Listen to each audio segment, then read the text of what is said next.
J'ai une question pour vous. Est-ce que vous avez déjà rêvé de devenir fermier? Eh ben moi non, parce que c'est un métier dur, fatigant, et en plus, c'est mal payé comparé à ce que ça apporte à la société. Mais ne vous inquiétez pas, si c'est votre rêve, j'ai trouvé l'animé qu'il vous faut. Après, si vous n'en avez jamais rêvé, bah, vous pouvez toujours regarder. Salut à tous, c'est Ragnarox, et aujourd'hui, on va parler de Isekai Nambiri no Uka, ou... J'ai complètement oublié le nom.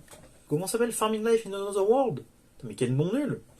Un petit peu d'orienté, déjà que le nom japonais est pas ouf. Ou aussi appelé Farming Life in Another World. Alors, qu'est-ce que ça raconte, vous allez me dire, cet animé sur la ferme? Et bah c'est l'histoire de Machio Hirake, un gars qui a passé quasiment sa vie hospitalisé ou malade, et du coup quand il meurt il va se faire isekeiser, et Dieu, comme il trouve qu'il lui en a mis trop dans la gueule, décide de lui donner une seconde chance et de lui faire recommencer une autre vie. Donc il décide de devenir fermier, et Dieu lui accorde donc un outil divin, et il arrive dans une forêt. Et à partir de là, on va suivre son quotidien dans sa ferme et le voir développer son lopin de terre avec de nouveaux arrivants qui va arriver au fur et à mesure des épisodes. Plus bonnes les unes que les autres, on va pas se cacher, hein, sachant qu'avec des meufs. Mais avec un scénario comme ça, vous allez me dire, waouh, quelle originalité, dis donc.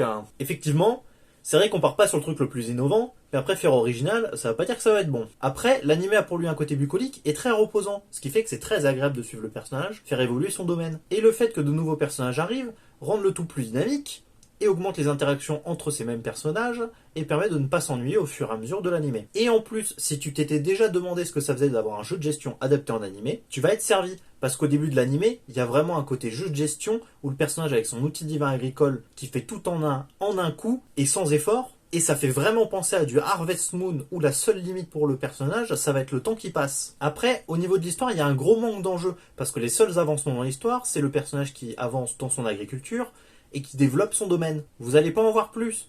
Et après, les seuls dangers que rencontrent les personnages, c'est plus une manière de faire des blagues que de développer des vrais enjeux. Notamment avec les émissaires des contrées voisines, où leur seul but est de ne pas se faire défoncer par le héros, mais de l'autre côté, le héros est tellement gentil avec eux qu'ils ont l'impression de se faire piéger. Et en même temps, c'est un moyen pour l'animé de dire à quel point le personnage de Hirake est vraiment puissant et représente un danger, mais aussi pour faire des blagues. Et de toute façon, c'est un animé comique, c'est normal qu'il y ait un manque d'enjeu général dans l'histoire, même si ça n'excuse pas tout. Et justement, l'animé est drôle. Il y a vraiment des passages où j'ai vraiment rigolé. Donc du coup, il remplit son rôle. L'arrivée des personnages et des différents monstres qu'il croise sont d'autant plus un moyen de diversifier les blagues. Et justement, le fait que le héros soit balèze, ça permet de rajouter de l'humour, mais sur les situations et sur la réaction des personnages derrière. Le héros qui itinère sur le monde une partie de jeu société, ou les elfes qui ont un problème pour perpétuer l'espèce, bon ça c'est plus pour le fanservice, mais ce sont des manières de faire des blagues pour l'animé.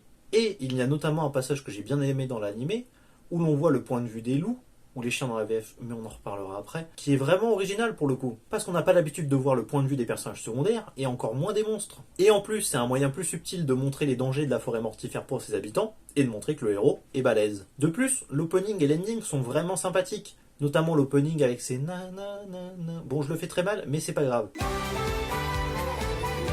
En plus, l'opening renforce le côté détente et bucolique de l'animé, même si au niveau des paroles, ça vole pas haut comme si tu souris, les autres aussi, mais bon, à part ça, il est sympa. Les OST sont sympathiques mais oubliables, sauf une qui m'a surpris, et c'est celle-ci.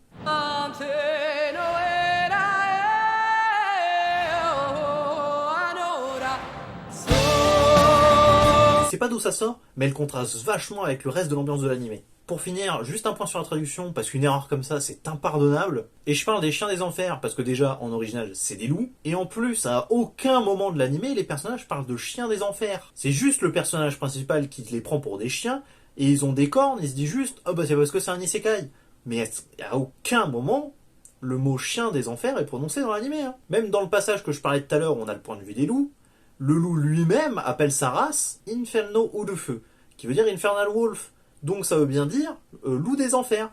Donc s'il vous plaît ADN, payez mieux vos traducteurs, peut-être qu'ils vous feront un meilleur taf, ou changez-les, parce que là, c'est pas possible.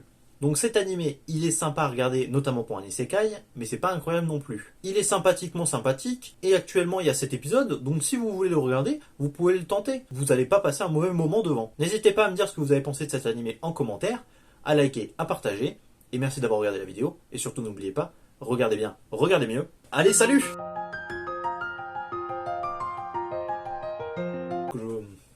Qui est de l'espace. N'importe quoi. Où est-ce que j'en étais?